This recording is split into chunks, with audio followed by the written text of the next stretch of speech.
அனைவருக்கும் வணக்கம். உங்களோடு இணைவது நான் உங்கள் இறை உணர்வு. Welcome do my channel. இந்த காணொளியில நம்ம எத பத்தி பார்க்க போறோம்னா, யுஜிசி நெட் தமிழ் அதாவது ஜூன் 2025ல கொஸ்டின் அனலைஸ் அதாவது வந்து பார்த்தீங்கன்னா, முதல்ல இருந்து பாட்டம் வரைக்கும் ஏ டூ ஜெட் நம்ம முழுசா இதில பார்க்க போறோம். எப்படி வந்து எந்தெந்த பகுதியிலிருந்து வினாக்கள் கேட்டிருக்காங்க. அதுல வந்து பார்த்தீங்கன்னா, எத்தன வினாக்கள் கேட்டிருக்காங்க. அது மட்டும் இல்லாம எல்லா யூனிட்டும் கவர் ஆகுற மாதிரி கேட்டிருக்காங்களா? நம்மளுக்கு வந்து கிட்டத்தட்ட ஒரு 10 அலகுகள் வந்து தமிழ் பாடத்துக்கு குடுத்துருக்காங்க. முழுக்க முழுக்க இங்க நம்ம தமிழ் தொடர்பான அந்த 100 வினாக்கள் இப்ப நடந்து முடிஞ்ச தேர்வுல 100 வினாக்கள எப்படி கேட்டிருக்காங்க அப்படின்றது தான் நம்ம வந்து ஒரு கலந்துரையாடல் அடிப்படையில என்னுடைய எண்ணத்துக்கு எட்டிய அளவுல நான் வந்து என்னுடைய முயற்சியால இத வந்து இந்த மாதிரி பார்க்கலாம். இப்படிலாம் கேட்டிருக்காங்க அப்படின்ற ஒரு முடிவ நான் வந்து சொல்லப் போறேன். அதனால இந்த காணொளி வந்து உங்களுக்கு உண்மையிலே பயனுள்ள வகையில இருக்கும்னு நான் நம்புறேன். முதல்ல நம்ம சேனல பார்க்கக்கூடிய நண்பரா இருந்தா மறக்காம சப்ஸ்கிரைப் பண்ணுங்க. கூடவே லைக் பண்ணுங்க, ஷேர் பண்ணுங்க, கமெண்ட் பண்ணுங்க. வாங்க வீடியோக்குள்ள போகலாம். இப்ப நடந்து முடிஞ்ச இந்த யுஜிசி நெட் தேர்வு ஜூன் 2025 இப்ப சமீபத்தில வந்து பார்த்தீங்கன்னா, ஆன்சர் கீ வந்து ரிலீஸ் பண்ணியிருந்தாங்க. இந்த கொஸ்டின் வந்து பார்த்தீங்கன்னா, நம்மளுக்கு தமிழ்ல வந்து மொத்தம் 100 வினாக்கள். இத வந்து நம்ம பேப்பர் 2 அப்படின்னு நம்ம சொல்லுவோம். இப்ப இதுல வந்து பார்த்தீங்கன்னா, ஒரு 4 விதமா நம்ம இந்த கொஸ்டின பிரிச்சிரலாம். பார்த்தீங்கன்னா, நேரடியா எத்தன வினாவ கேட்டிருக்காங்க அப்படின்னா, முதல் கொஸ்டினோட டைப் வந்து நேரடி வினா. 2வது டைப் வந்து நிரல்படுத்துக. அதாவது வந்து வரிசைப்படுத்துக. இவற்றில எது சரியானது அப்படின்ற மாதிரி குடுப்பாங்க. ஒரு 4 கேள்வி விடைகள குடுத்து, அந்த விடைகள கீழ வந்து இவற்றில எது சரியான வரிசை முறை அப்படின்னு கேட்பாங்க. அதுதான் நிரல்படுத்துக. 3வதா பொறுத்துக. இறுதி பகுதி தான் வந்து அந்த பத்தி. ஒண்ணு வந்து சிற்றிலக்கியம் தொடர்பா ஒரு 5 வினாவ கேட்டிருந்தாங்க. இன்னொன்னு சிலப்பதிகாரத்த மையமிட்டு ஒரு 5 வினாவ கேட்டிருந்தாங்க. இதுதான் மொத்தம் 100 வினாக்கள் நம்ம தமிழ் பாடத்த மையமிட்டு கேட்கப்பட்ட பகுதிகள். இது எதுலருந்து கேட்டிருக்காங்க அப்படின்னா, நேரடி வினா வந்து பார்த்தீங்கன்னா 100 அந்த நேரடி வினா வந்து இந்த மொத்தம் 100 வினாவுல 40 வினா வந்து நேரடியா, அதாவது வந்து ஒரு கேள்வி இருக்கும். அந்த கேள்விக்கு 4 தெரிவு இருக்கும். 4 ஆப்ஷன் இருக்கும். 4 ஆப்ஷன்ல ஏதாவது ஒரு ஆப்ஷன் வந்து சரியான பதிலா இருக்கும். அப்படி அந்த ஒரு கேள்வி டைரக்ட் பதில். அந்த அடிப்படையில நேரடி வினாவா 40 வினா கேட்டிருக்காங்க. நிரல்படுத்துக அப்படின்ற அடிப்படையில 34 வினாக்கள். அதாவது வந்து வரிசைப்படுத்து. அப்ப பாருங்க, நேரடி வினாவுக்கு அடுத்த கிரேட்ல நிரல்படுத்துக அப்படின்ற வினா வந்து முன்னிலைப்படுது. அதுக்கடுத்து வந்து பொறுத்துக வந்து 16 வினாக்கள் வந்து கேட்டிருக்காங்க. அடுத்து வந்து பத்தி அப்படின்ற ஒரு அமைப்பு முறையில இது வந்து பேசிக்கா எப்பயுமே கண்டிப்பா இடம்பெறும். அது வந்து 10 வினாக்கள். இது வந்து மாற்றத்திற்கு இது வந்து மாறாது. இந்த 4வதா நம்ம பார்க்கக்கூடிய அந்த பத்தி அப்படின்னு சொல்லக்கூடிய வினா வந்து மாறவே மாறாது. ஏன்னா, அது வந்து கண்டிப்பா எல்லா தேர்வுகள்லயும் 10 வினாக்கள் ஏதாவது ஒரு பேராகிராஃப் குடுத்து, அத முன்னிலைப்படுத்தி அதிலிருந்து வினாக்கள கேட்பாங்க. அதுல மாற்றம் இருக்காது. ஆனா, இதுக்கு முன்னாடி இருந்த அந்த அந்த 3 டைப்ல நேரடி வினா, நிரல்படுத்துக, பொறுத்துக இதுல சிற்சில மாற்றங்கள் கடந்த ஆண்டுகள்ல வந்திருக்கு. அ கூற்று, காரணம் அப்படின்ற வினா எங்கேயுமே கேட்கல. ஒரே ஒரு வினா மட்டும் ஒரு பாடல் குடுத்து, "இது யாருடைய கூற்று?" அப்படின்னு கேட்டிருந்தாங்க. அதுக்கு ஔவையார் அப்படின்றது பதிலாவும் விடைக்குறிப்புல குடுத்திருந்தாங்க. அந்த கூற்று அடிப்படையில ஒரே ஒரு வினா மட்டும் தான் வந்துச்சு. இதுதாங்க மொத்தம் 100 வினாக்கள வந்து அவங்க எப்படி பிரிச்சு கேட்டாங்க அப்படின்றது தான் இந்த பதில் நம்ம பார்க்கக்கூடியது. அப்ப நேரடி வினாவா 40 வினாவா 40 வினாவா கேட்டிருக்காங்க. நிரல்படுத்துக அப்படின்ற அந்த டைப்ல 34 வினா, பொறுத்துகள 16 வினா, பத்தி அமைப்பு முறையில 2 பத்தி குடுத்திருப்பாங்க. ஒவ்வொரு பத்திக்கும் 5, 5 வினா. மொத்தம் 100 வினாக்கள். பாருங்க, இதுதான் ஒரு அந்த பை சார்ட் அப்படின்னு நம்ம சொல்லுவோம். அந்த சார்ட் அடிப்படையில எதுக்கு அதிக முக்கியத்துவம் அப்படின்னா, நேரடி வினா தான். அதுக்கு அடுத்த நிலை வந்து நிரல்படுத்துக.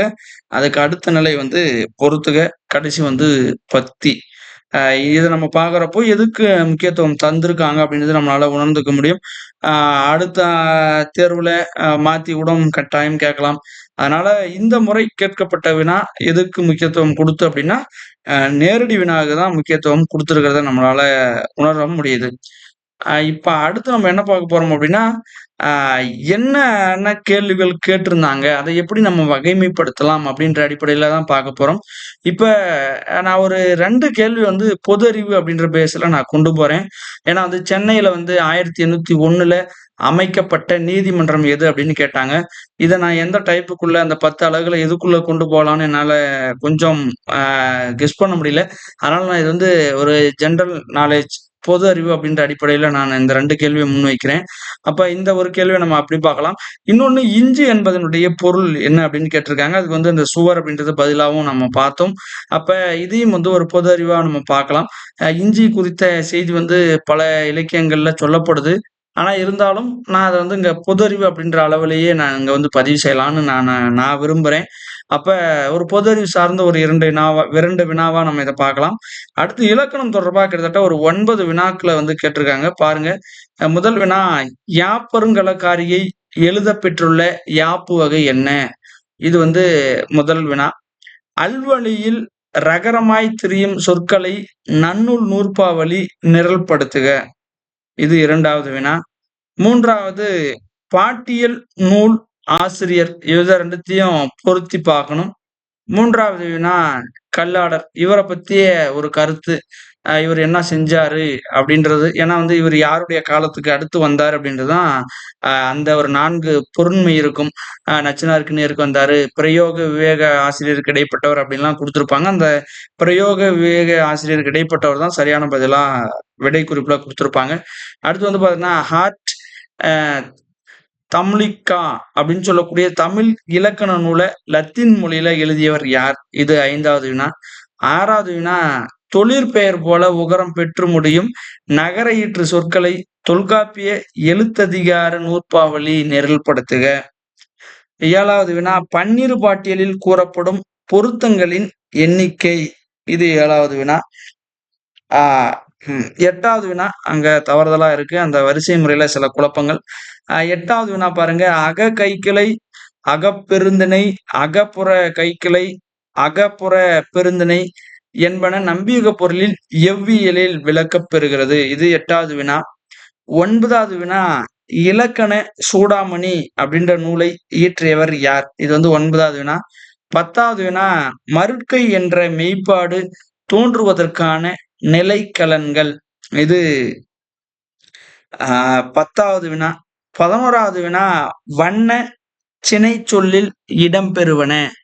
இது 11வது வினா. அப்ப கிட்டத்தட்ட இலக்கணத்துல இருந்து பார்த்தீங்கன்னா, நம்மளுக்கு 11 வினாக்கள கேட்டிருக்காங்க. அதிகமான வினாக்கள் கேட்கப்பட்ட பகுதியா இந்த இலக்கணம் பார்க்கப்படுது. இந்த முறை அதாவது ஜூன் 2025 தமிழ் தாள்ல அதிகமான வினாக்கள் இடம்பெற்ற பகுதி எது அப்படின்னா, இலக்கணம் தாங்க.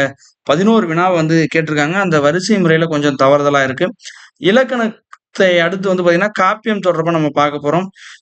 காப்பியத்துல பார்த்தீங்கன்னா, நாக சேனரை குண்டலகேசியின் ஆசிரியர் என குறிப்பிடுபவர். இது முதல் வினா. 2வதா, கம்பராமாயண ஆரண்ய காண்டத்திற்கு 1903ஆம் ஆண்டு உரை வகுத்தவர். இது வந்து 2வது வினா. 3வது, சிலப்பதிகார அரங்கேற்று காதையில் வரும் பாடலடிகளை நிரல்படுத்துக. 4வது வினா, பெருங்கதையினுடைய கதாபாத்திரங்கள். அத வந்து இதுல யாரு வரமாட்டாங்க? 3 பேர் வருவாங்க. ஒரு ஆள் வரமாட்டாங்கன்னு கேட்டிருப்பாங்க. கம்பராமாயண வீடணன் அடைக்கல படல பாடலடிகளை நிரல்படுத்துக. அப்ப கம்பராமாயணம் தொடர்பா 2 வினாவ நம்ம பார்க்கிறோங்க. அதே மாரி அடுத்த 6வது வினா பாருங்க. சிலப்பதிகாரத்தில் காணப்படும் ஆட்டங்கள், அவற்றை ஆடிய தெய்வங்கள். இத வந்து பொருத்தணும். அப்ப பாருங்க, 3வது கேள்வியும் சிலப்பதிகாரம் தொடர்பானது. 6வது கேள்வியும் சிலப்பதிகாரம் தொடர்பானது. 9வது கேள்விய பாருங்க. சிலப்பதிகார வஞ்சிக்காண்ட காதைகள். 9வதும் சிலப்பதிகாரம் தொடர்பானதுதாங்க. அடுத்து இப்ப 7வது வினாவ பார்ப்போம். சீவக சிந்தாமணி பாத்திரங்களினுடைய உறவுகளை வந்து பொருத்துக. இது வந்து 7வது வினா.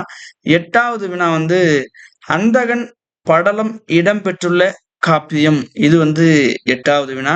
9வது வினா வந்து சிலப்பதிகார வஞ்சிக்காண்ட காதைகள். இது வந்து 9வது வினாங்க. அடுத்து பார்த்தீங்கன்னா, இணையம் தொடர்பா 5 வினாவ கேட்டிருக்காங்க. இப்ப வந்து முதல்ல நம்ம பார்த்தப்போ, இலக்கணம் தொடர்பா 11 வினாக்கள பார்த்தோம். அடுத்த நிலையில காப்பியங்கள் தொடர்பா 9 வினாக்கள பார்த்தோம். அதிலயும் குறிப்பா சிலப்பதிகாரம் தொடர்பா 3 வினாவும், கம்பராமாயணம் தொடர்பா 2 வினாவும் இடம்பெற்றிருக்குங்க. இப்ப அடுத்த தலைப்பு வந்து இணையம். இணையம் தொடர்பா 5 வினாவ கேட்டிருக்காங்க. இணைய தமிழ் பங்களிப்பாளர்கள். அதுல வந்து பார்த்தீங்கன்னா, ராஜன் அவர் மட்டும் வரமாட்டாரு. மீதி 3 பேர் இருப்பாங்க. 3 பேரும் பொருந்துற மாரி இருக்கும். யாப்பு உணரி என்ற மென்பொருளினுடைய பெயர் என்ன அப்படின்னு கேட்பாங்க. அது வந்து அவலோகிதம் அப்படின்னு விடையில குடுத்திருப்பாங்க.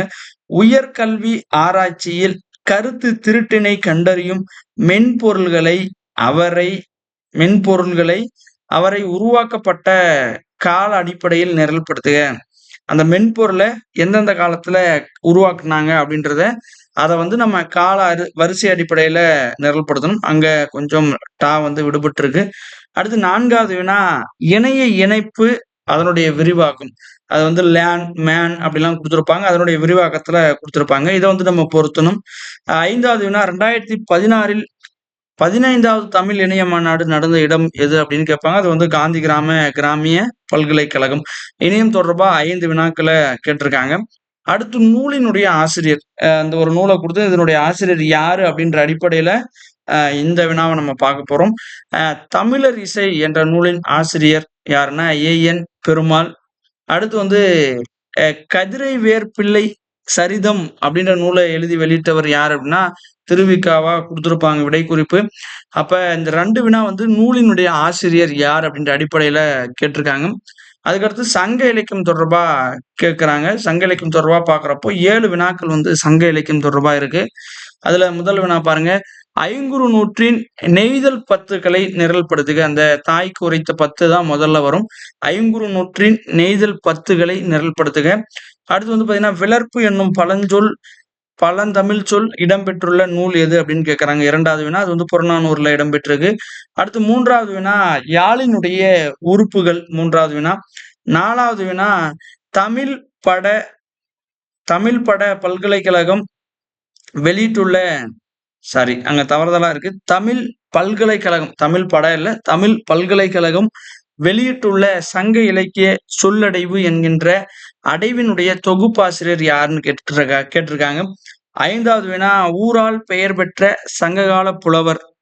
6வது வினா, நற்றிணையில் இடம்பெற்றுள்ள வெள்ளி வீதியார் பாடலினுடைய எண்ணிக்கை அது 3. அடுத்து வந்து கால் விரலில் அணியப்பட்ட அணிகலன்கள். அதுல வந்து அந்த பாடகம் அப்படின்றது மட்டும் வராது.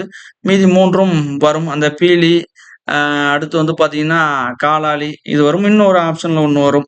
அப்ப இந்த 7 வினாக்கள் வந்து பார்த்தீங்கன்னா, சங்க இலக்கியம் தொடர்பா கேட்கப்பட்டிருக்கு. அடுத்து அளவைகள் தொடர்பா ஒரு வினா வந்திருக்கு. நிறுத்தல் அளவைகளை அளவீடுகளின் அடிப்படையில் இறங்கு வரிசையில் நிரல்படுத்துக அப்படின்னு கேட்டிருக்காங்க. அடுத்து நூலகம் தொடர்பா ஒரு வினா. நூலகவியலில் உள் அமைப்பை அடிப்படையாக கொண்ட நூற்பட்டியினுடைய வகை. அதுல வந்து அந்த பொருள் பிரிப்பு வகை மட்டும் வராது. அடுத்து பார்த்தீங்கன்னா, உரையாசிரியர்கள் அப்படின்ற ஒரு பொருண்மை. அந்த தலைப்புல பார்த்தீங்கன்னா, ஒரு 5 வினாக்கள கேட்டிருக்காங்க. கீழ்க்கணக்கு என்கின்ற பெயரை குறிப்பிட்டுள்ள உரையாசிரியர்கள் யார் அப்படின்னா, குணசாகரர் மட்டும் வரமாட்டாரு. மீதி 3 பேரும் வருவாங்க. வைமு கோபால கிருஷ்ணமாச்சாரியார் உரை எழுதிய நூல்கள். இதுக்கு வந்து பார்த்தீங்கன்னா, எந்த நூல் அப்படின்னு எனக்கு திடீர்னு நினைவுல இல்ல. திருக்குறள் இருக்கும், சிலப்பதிகாரம் இருக்கும், தண்டி அலங்காரம் இருக்கும். இன்னும் ஏதோ ஒரு நூல் மட்டும் விடுபடும். அந்த ஒரு நூல் எதுன்னு எனக்கு நினைவுல இல்ல. சேனாவரையரின் உரைநெறியை பின்பற்றி தொல்காப்பிய சொல்லதிகாரத்திற்கு உரை எழுதியவர் யாருன்னா தெய்வச்சிலையார். அடுத்து உரையாசிரியர்கள் இருவகை பிரிவு என்பதற்கான அவர்தம் உரைகள். உரையாசிரியரும் இருவகை பிரிவை வந்து மென்ஷன் பண்ணி உரையாசிரியர்கள் வெவ்வேறு விதமான கருத்தாக்கங்களை சொல்லியிருப்பாங்க. அதை வந்து பொறுத்துக. அந்த அடிப்படையில 4வது வினா. 5வது வினா, தமிழ் தழிலிய தமிழ் புலமை திறத்தால் என்று அவ்வை சு. துரைசாமி பிள்ளை அவர்களை போற்றக்கூடிய உரையாசிரியர் யாருன்னு கேட்கறாங்க. 5 வினாக்கள் வந்து உரையாசிரியர் தொடர்பா கேட்டிருக்காங்க. அதுக்கடுத்து வந்து பார்த்தீங்கன்னா, ஆசிரியருடைய கருத்து. ஒருத்தர் வந்து ஒரு ஸ்டேட்மெண்ட் அவருடைய பேர் இருக்கும். அவருக்கு கீழ வந்து ஒரு 4 கருத்து இருக்கும். அந்த 4 கருத்துல பொருந்தாதது 1 வரும். அந்த அடிப்படையில ராசமாணிக்கத்தினுடைய கருத்துப்படி முற்கால பல்லவர் அப்படின்றவங்க யார்? இது ஒரு வினா.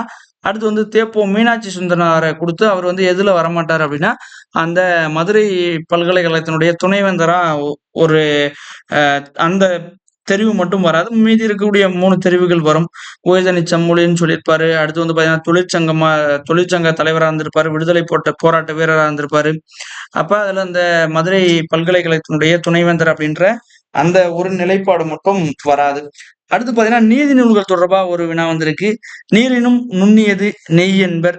நெய்யினும் யாரும் அறிவர் புகை நுட்பம் என்னும் பாடல் அடிகள் இடம்பெற்ற நூல் எதுன்னு கேட்பாங்க. அது நாலடியார். நிகண்டு தொடர்பா ஒரு வினா வந்திருக்கு. நிகண்டுகளை அவை தோன்றிய கால வரிசையில் நிரல்படுத்துக. இதுக்கு வந்து பார்த்தீங்கன்னா, கொஞ்சம் குளறுபடியான இந்த தெரிவுகளா இருக்கு. அது வந்து என்னது கட்டாயம் நம்மளுக்கு முடிவுல தான் தெரியும். ஏன்னா அது வந்து சரியா தவறா அப்படின்னு அவங்க தான் முடிவு பண்ணுவாங்க. அடுத்து மொழிபெயர்ப்பு அப்படின்ற அந்த தலைப்புல பார்த்தீங்கன்னா, மொழிபெயர்ப்பாளர்கள், மொழிபெயர்ப்பு எந்தெந்த நூல யார் யார் மொழிபெயர்த்தாங்க அப்படின்ற பொறுத்துக்க அடிப்படையில ஒரு வினா. தமிழக காண்டேக்கர் என்று அழைக்கப்பட்ட மொழிபெயர்ப்பாளர் யாருன்னா ஸ்ரீ.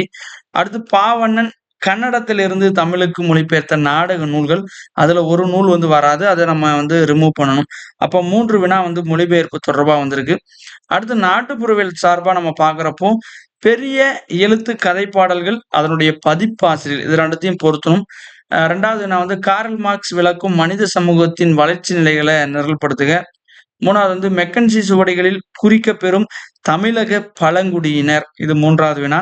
4வது பழமொழி, அது உணர்த்தக்கூடிய பொருண்மை. இத நம்ம வந்து பொருத்தி பார்க்கணும். 5வது வினா தேப்புவமை குறிக்கும் கிளை மொழிகள் வழங்கக்கூடிய இடங்கள அத வந்து பொருத்தி பார்க்கணும். அதாவது கற்காநாடு, சீதநாடு, அருவாநாடு இது இது எந்தெந்த பகுதியில அவங்க வந்து இருக்காங்க அப்படின்னு நம்ம வந்து பொருத்தணும். அடுத்த பகுதி வந்து தமிழக வரலாறும் பண்பாடும். இதுலயும் வந்து நெறைய வினாக்கள் கேட்கப்பட்டிருக்கு. நம்ம முன்னாடியே பார்த்தோம். இலக்கணம், காப்பியம், அதுக்கு அடுத்த நிலையில தமிழக வரலாறும் பண்பாடும் ரொம்ப முக்கியமான பகுதி. அ வான கோவர்கள் அப்படின்னு ஒரு கேள்விய கேட்டிருக்காங்க. இவங்க யாரு? அப்படின்னு நம்ம அத வந்து பார்க்கணும். ஒரு 4 ஆப்ஷன் குடுத்திருப்பாங்க. அந்த 4 ஆப்ஷன்ல யார் வரமாட்டாங்க அப்படின்னு நம்ம கண்டுபிடிக்கணும். அடுத்து வந்து அரசர்கள், அவருக்கு பின் அரியணை ஏறிய தம்பி. இத வந்து நம்ம பொருத்தி பார்க்கணும். சோழ அரசர்களை கால வரிசையில நிரல்படுத்தணும். 1ஆம் ராஜேந்திரன் ஆட்சி காலத்தில் பழையாறை நகருக்கு வழங்கப்பட்ட பெயர். அதாவது முடிகொண்ட சோழபுரம். இதுதான் பதில். அப்ப அத நம்ம பார்க்கணும். ராணி மங்கம்மாள் வெளியிட்ட காசுகள்ல பொறிக்கப்பட்டுள்ள உருவம் வந்து நரசிம்மர். அப்ப 5வது வினா அது. பிறந்த 3ஆம் மாதத்தில் அரியணை ஏறிய நாயக்க மன்னர் யார் அப்படின்னு கேட்டிருக்காங்க. இதுவும் வந்து கொஞ்சம் சிக்கலுக்குரிய வினாவா பார்க்கப்படுது. கீழ்கண்டோரில் சங்ககால சேர நாட்டு புலவர்கள் யாரு அப்படின்னு கேட்கறாங்க. இதுவுமே வந்து தமிழக வரலாறு பண்பாட்டுக்குள்ள தான் வரும். அடுத்து வந்து பார்த்தீங்கன்னா 8வது வினா இம்மடி நரச நாயக்கன் தானம் வழங்கிய கோவில்கள் அமைந்துள்ள ஊர்கள். இப்படி ஒரு 8 வினாக்கள் வந்து தமிழக வரலாறும் பண்பாடும் அந்த பகுதியிலிருந்து வந்திருக்கு. இதழியல் தொடர்பா இந்த முறை ஒரு 4 வினாவ நம்மளால பார்க்க முடியுது. இதழ்கள், இதழ் ஆசிரியர் மேலும் சிவசு, அடுத்து வெளி ரங்கராஜன் அதெல்லாம் குடுத்திருப்பாங்க. தமிழ் திரைப்பட இதழ்களை அவை தொடங்கப்பட்ட ஆண்டுகளின் அடிப்படையில் நிரல்படுத்துக. நவசக்தி வார இதழின் ஆசிரியர் யாருன்னு கேட்டிருப்பாங்க. திருவிக்கா. இந்தியாவினுடைய முதல் வீடியோ இதழை வெளியிட்ட நிறுவனம் வந்து இந்தியா டுடே. அப்ப இதழியல் சார்ந்து ஒரு 4 வினா வந்திருக்கு. திறனாய்வு சார்ந்து ஒரு 7 வினா வந்திருக்குங்க. இலக்கியத்தின் மதிப்பினை கண்டறிவதாகவும், திறனறிவதாகவும் அமைவது. 2வது வினா இலக்கிய இயக்கங்கள், அதனுடைய கொள்கைகள். தீவிரமாகவும், அதிரடியாகவும் பல கருத்துக்களை வெளியிட்ட திறனாய்வாளராக அறியப்பட்டவர் யார்? சமூகத்தின் அனைத்து அம்சங்களையும் வெற்றிகரமாக பிரதிபலிப்பதாக அமைந்திருப்பது என்ன? அப்படின்னு இந்த கூறுகள குடுத்திருப்பாங்க. புதிய இலக்கியங்களில் பழைய இலக்கியங்களின் செல்வாக்கு காணப்படுவதற்கு காரணமாக அமைவது அந்த இலக்கிய மரபு அப்படின்ற பதில நம்ம பார்த்திருப்போம். மிக எதார்த்தவியல் அப்படின்னா, அதுக்கு ஒரு 4 ஸ்டேட்மெண்ட் குடுத்திருப்பாங்க. அதுல எது வராதுன்னு கண்டுபிடிக்கணும். 7வது வினா வந்து இலக்கிய வகைமைகள், அத எழுதியவங்க யார்? இத வந்து பொருத்தி பார்க்கணும். அடுத்து வந்து பெண்ணியம் தொடர்பா ஒரு வினா வந்து வந்திருக்கு. பெண்ணியத்தினுடைய 2ஆம் அலையினுடைய நிகழ்வுகளை வந்து வரிசைப்படுத்தணும். அதுல எது முதல்ல, எது 2வது வரும் அப்படின்னு நம்ம பார்க்கணும். பக்தி இலக்கியங்கள்ல பார்த்தீங்கன்னா 5 வினாக்கள் கேட்டிருக்காங்க. நானாவித உருவாய் நமையாழ்வான் அப்படின்னு இறைவன காத்தருள்வதை பாடியவர் யாருன்னா திருஞான சம்பந்தர். நம்மாழ்வாரினுடைய சிறப்பு பெயர்கள் அதுல வந்து அந்த கொல்லிக்காவலன் மட்டும் வராது. அது ஏன்னா குலசேகர ஆழ்வாருக்கு வழங்கக்கூடிய வேறு பெயர். திருநாவுக்கரசர் பாடலில் இடம்பெற்ற தொடர்களை நிரல்படுத்துக. அந்த ஒரு அ குனித்த புருவமும் கொவ்வை செவ்வாயும் அந்த பாடல் வரும். இயற்பா, இசைப்பா என 4000 திவ்ய பிரபந்தத்தை பகுத்தவர் யாருன்னா நாதமுனி. திருவந்தாதிகளின் அடிப்படையில் அவற்றை பாடிய ஆழ்வார்களை நிரல்படுத்துக. அந்த திருமலைசி ஆழ்வார் மட்டும் கடைசியா வருவாரு. முதல் 3 ஆழ்வார்கள் முதல்ல வருவாங்க. சங்கம் அறிவிய காலம், அதாவது 14 கீழ்க்கணக்கு தோன்றிய காலகட்டத்திலிருந்து வினா விழுந்திருக்கு. நம்ம இதுக்கு முன்னாடி நீதி நூலுடைய வரிசையில ஒரு நூல் நம்ம போய் அங்க பார்த்தோம். நாலடியார் பார்த்தோம். இங்க பாருங்க பழமொழி 400 நூலில் பதிவாகியுள்ள மன்னர்கள் யாருன்னு கேட்கறாங்க. அதுல அந்த நெடுஞ்சேரலாதன் அவர் மட்டும் வரமாட்டாரு. நுண்பொருள் மாலை நூலினுடைய ஆசிரியர் யாருன்னு கேட்கறாங்க. பரிமேல அழகருடைய உரையை வந்து எழுதியிருப்பாரு. அவர் வந்து திருமேனி காரிரத்தின கவிராயர். அடுத்து வந்து பார்த்தீங்கன்னா, இக்கால இலக்கியம் அப்படின்ற ஒரு பொருண்மை. இதுல வந்து ஒரு 5 வினாக்கள் கேட்டிருக்காங்க. தி. ஜானகிராமனின் புதினங்களை கால வரிசையில் நிரல்படுத்துக. அடுத்து வந்து அகவய தேடலை முன்வைத்த கவிஞர் அபியின் கவிதை தொகுப்பு வந்து மௌனத்தின் நாவுகள் அப்படின்னு நினைக்கிறேன். ராஜம் கிருஷ்ணனினுடைய புதினத்தை நம்ம வந்து பார்த்தீங்கன்னா வரிசைப்படுத்தணும். சுஜாதாவால் எழுதப்பட்ட நீண்ட நாடகம் எது அப்படின்னா கடவுள் வந்திருந்தார்னு நினைக்கிறேன். கவிஞர்கள் அவங்க எழுதின கவிதை நூல் இதை வந்து பொருத்தணும். சித்தர் இலக்கியம் இதுவுமே வந்து கொஞ்சம் சிக்கலான வினாதாங்க. சித்தர்கள் அவங்க சொன்ன ஸ்டேட்மெண்ட் அந்த தொடரை வந்து பொருத்தணும். இது வந்து எந்த அளவுக்குன்னு தெரியல. ஏன்னா ஒரு 3 வினா கொஞ்சம் சிக்கலுக்குரியதா இருக்கு. பிறந்த 3 மாதம் ஒரு வினாவும், சித்தர் வினாவும், அதே மாதிரி நிகண்டும் கொஞ்சம் சிக்கலுக்குரியதா இருக்கு. மொழியியல் தொடர்பா வந்து லத்தீன் மொழியிலிருந்து கிளைத்த மொழிகள் இதை நம்ம வந்து எந்தெந்த மொழின்னு தேர்ந்தெடுக்கணும். ஒரு மொழி மட்டும் வராது. கூற்று அடிப்படையில ஒரே ஒண்ணுதான். பஞ்சேனும் பட்டேனும் வேண்டும் அவர் கவிதை நஞ்சேனும் வேம்பேனும் நன்று. இது யார் சொன்னது அப்படின்றதுதான் கூற்று அடிப்படையில வந்த ஒண்ணு. இதனுடைய பதில் வந்து ஔவையார். கண்டிப்பா இப்படி 90 வினாக்கள் வந்து இந்தந்த பகுதிகள்ல கேட்டிருக்காங்க. நம்ம அடுத்த தேர்வுக்கு தயாராகணும். அதே சமயத்துல இந்த தேர்வுல வெற்றி பெறக்கூடிய வெற்றியாளர்களுக்கு வாழ்த்துக்களும், அதே மாதிரி தோல்விகள் வந்து அடுத்த நிலைக்கான நம்ம அடுத்த ஒரு படிநிலைக்கான ஒரு முயற்சியா நம்ம கண்டிப்பா அதை எடுத்துக்கிட்டு அடுத்து இனி வரக்கூடிய தேர்வுக்கு தயாராகணும். அதனால தேர்வுகள் பொறுத்தவரைக்கும் இந்த முறை கேட்கப்பட்ட வினாக்கள் பல்வேறு தலைப்புகள்ல கொஞ்சம் பரவலா கேட்டிருக்காங்க. ஏன்னா நம்மளால அத பார்க்க முடியுது. ஏன்னா ஒவ்வொரு தலைப்புலயுமே கிட்டத்தட்ட வினாக்கள் வந்து பரவலா வந்திருக்கு. சில பகுதிகள் வராத பகுதிகளும் உண்டு. ஏன்னா குறிப்பா சொல்லணும் அப்படின்னா அகராதி தொடர்பா வரவே இல்ல. அப்ப அந்த அந்த பகுதிகளெல்லாம் நம்ம என்ன பண்ணணும், அடுத்த முறை படிக்கக்கூடாது அப்படின்னு கிடையாது. கட்டாயம் நம்ம எல்லா பகுதிகளையும் படிச்சுக்கணும். ஒவ்வொரு முறைகள் தேர்வு நடக்கும்போது சில பகுதிகளுக்கு வந்து ப்ரிஃபரன்ஸ் இருக்கும். சில பகுதிகள் வராம விடுபடுவதற்கும் வாய்ப்புகள் உண்டு. அதனால கண்டிப்பா இந்த தேர்வுல வெற்றி பெறக்கூடிய வெற்றியாளர்களுக்கு வாழ்த்துக்கள். மீண்டும் அடுத்த காணொளியில அடுத்த ஒரு புதிய பதிவோடு சந்திப்போம். இந்த தகவல் வந்து கட்டாயம் வந்து உங்களுக்கு பயனுள்ள வகையில இருக்கும்னு நான் நம்புறேன். கண்டிப்பா பயன்பட்டுச்சு அப்படின்னா ஒரு லைக் பண்ணுங்க. நன்றி.